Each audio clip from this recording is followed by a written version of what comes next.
Hello everyone and welcome to another card video.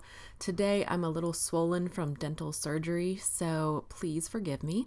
We're playing with Your Next Stamp Retro TV die, the Geometrics paper pad, and a brand new stamp set called Silly Monsters Say Cheese. This is my favorite of the March release, which is a fabulous release, by the way.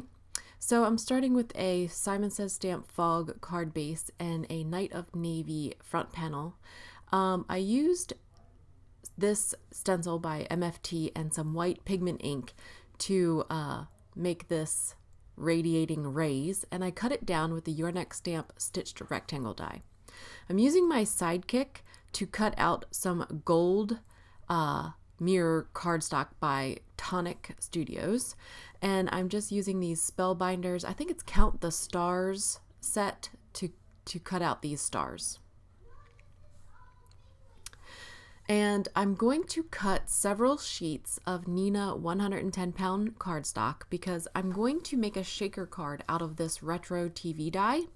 So I'm just cutting it down so it makes it easier to work with. I don't know if you guys do that, but it's like everything I work with is 4 1/4 by 5 1/2. So I have a piece of acetate and a piece of the geometric paper pad that makes these little wavy lines. And we're going to cut one retro TV die out of Simon Says Stamp Fog cardstock. And then we're going to cut the rest of them out of the Neenah 110 so we can build a shaker TV. Anyway, we're making a shaker card and we're using the TV. So I'm going to build up several layers of this TV. Okay, so it's really handy to have this Spellbinders tool-in-one when I'm die cutting several things, and it has little parts and pieces, and it just cleans out all the parts and pieces really easy. I'm going to cut the inside of the TV from this wavy geometric pattern. I'm going to cut the antennas off of most of the layers so that I don't have to mess with those too much. So here I am adhering all the layers together. I'm just using Ranger Multimedia Matte, and I think I adhered 4 layers of cardstock. We have 3 layers of the TV, and then the top layer of the fog cardstock and the acetate. So there's several layers, but it's really actually quite thin when you do it this way. I do this a lot with sentiments. So I'm cutting the acetate just to fit behind where I need the shaker bits to go, and I'm cutting enough to be able to adhere it with liquid adhesive. So I'm putting the liquid adhesive right around where the actual TV inside portion would be, adhering the acetate with this really nice acrylic block. I probably need to clean that. So once that's nice and set, I'm going to adhere all the layers together to create the shaker portion of the card. So that's all the white layers, the top fog layer, and then we're going to work on the back of the shaker portion. Everyone asks me if my adhesive dries out. No, because I use this little cap. This is Mirror Card in Chrome Silver by Tonic, and we're going to cut out just once from this so that I can make some chrome antennas. You know, my kids have no idea what rabbit ears are. Anyway, I'm taking the rabbit ears off of this retro TV, and we're gonna adhere the silver portion on the top of my shaker TV. Just using liquid adhesive to adhere that. Making sure that it's on nice and straight.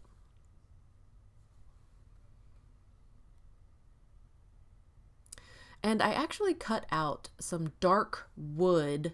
Remember when console TVs used to be that wood grain? So I didn't have enough to do the whole TV, and I'm sad about it, but I did cut out the knobs and these little vent portions of the TV in some wood grain from, I think, Simple Stories. It's an old paper pack. But now we're going to take one of the sentiments from Silly Monsters Say Cheese, and I believe it says "You are a superstar." And I'm going to break it down, and it's going to say "You are," and then the next line is going to say "super," and then I'm going to actually heat emboss a star underneath of it to create the sentiment. So I'm using VersaFine Onyx Black ink to do this, and it's the best ink for sentiments because I feel like it's the blackest and the most crisp. And I'm using this ThermoWeb purple tape to mask off the parts of the sentiment that I don't want inked. So now I'm blocking off the rest of the sentiment, and I'm only inking the super part. I'm not talking to myself. I promise Dexter was in the room. Although I probably do that, so I probably should just not speak of things. This is EK Success powder tool, and it's really important to do that when you're heat embossing and you've used VersaFine Onyx Black, because it's a pigment ink and there's a good chance that it'll still be wet. So, and I was careful not to get the embossing powder on the VersaFine, but here's me cleaning up my little mess. And we're going to heat set that, and it's going to be a nice, beautiful gold. This is Hero Art's gold embossing powder.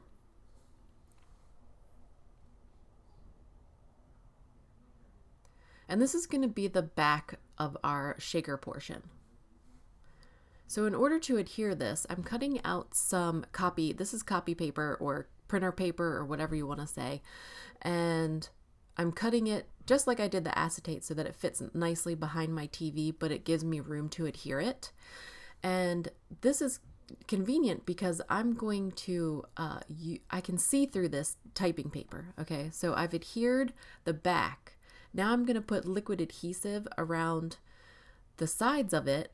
This is microbeads, pop microbeads in black and white. And my theory behind this was to make it look like static. No one knows what that stuff is either anymore, but I'm making it look like static, and I'm using the Ranger Multimedia Matte to go around the typing paper.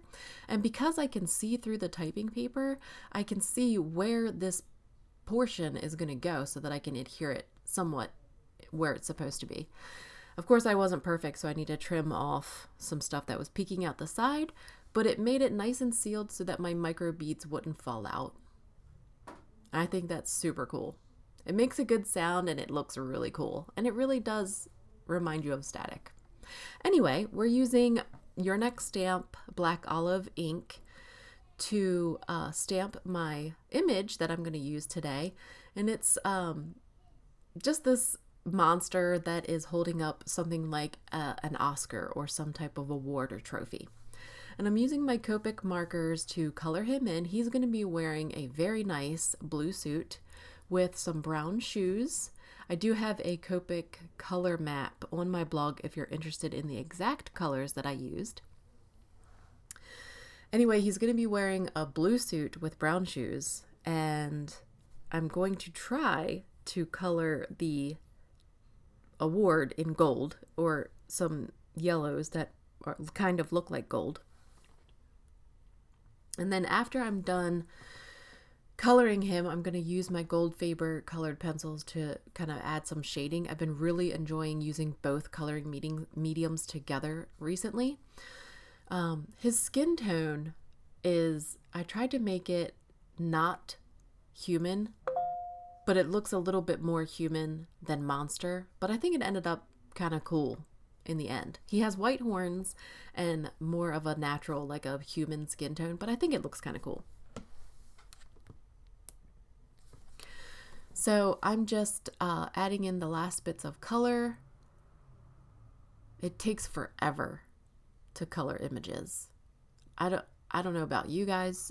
Do you guys take a long time to color images? Because I seem to take a long time, and I don't want to bore you. So if this is boring, let me know. Please let me know in the comments, and I'll just keep it out. I just won't show you guys. But I know that I enjoy watching people color and seeing their technique and seeing kind of the steps of how they get the end result and what colors they use and things like that. So I don't know. What do you guys enjoy watching? I want to know, because that's kind of like what I'm trying to do here. Entertain you guys. So I just use some colored pencils that are similar to the colors of Copics that I used to add in some shading in the darker spots. And then this gray is really universal. I can use it to add shading on just about any color. And the black for the darker colors where the gray isn't enough. But I think it does add a little special something, and I like it. I like doing this. You don't usually think about mixing both coloring mediums, but anyway, I'm using the coordinating dies to cut out my little guy, and this die is awesome because it cuts out the space in between the monster and the trophy, and that's really unique. That's something that's really, you know, if I used my scan and cut to cut this out, it wouldn't look as good. So I'm using the powder tool again because I'm going to do a sub-sentiment on some Lawn Fawn black licorice cardstock, and I'm using VersaMark ink and Hero Arts white embossing powder, and it says #smile. And we're just gonna heat set that, and we're gonna put this on the card, I think in the lower right hand corner. Cutting it out with stitched rectangles. This is probably my most used die set in all of my dies, because I use it practically on every card. So I'm using a combination of 1/2 inch double-sided tape, 3M score tape, or 3M Scotch foam tape, and the double-sided tape to adhere all of these things together. I put some silver stars on top of my gold stars with like a little mixed metal kind of look going on here. My TV is adhered with double-sided adhesive, and then I'm popping up with foam tape the little monster at the bottom and also the little sub-sentiment, and that's it. That's my card for today. I hope you guys enjoyed it. We have some footage of Monster Jam after this, so if you're interested, please find me on Instagram, and that's it. Talk to you guys soon.